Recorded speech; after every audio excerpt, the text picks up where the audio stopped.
Bolas inglesas. Estás pronto? Os ingleses todas as bolas. Eu em aulas. Bora começar algo.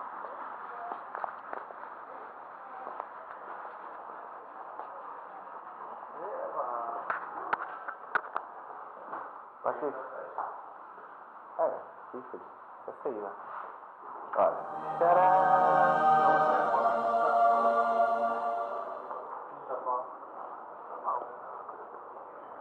O que é que achas, João? Estou a gostar disto, está muito bom.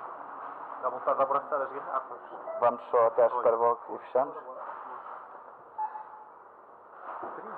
Já estás a sentir? 30? Dirhams só. Já estás a sentir ou não estás? Já estás com o sorriso bem? Euros, meu. Vamos ver a Superbox. Estou a perder o sono. 55 dirhams, nosso meu bem. Pá, espera, isto é da Europa. Pá, não sei.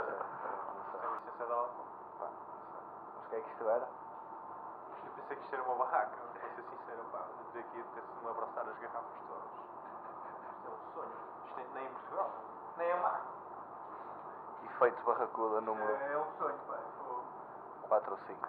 Para quem está aqui repatriado no Dubai, sem álcool, isto é como encontrar água num oásis. Um oásis, isto é um oásis de álcool. Um oásis.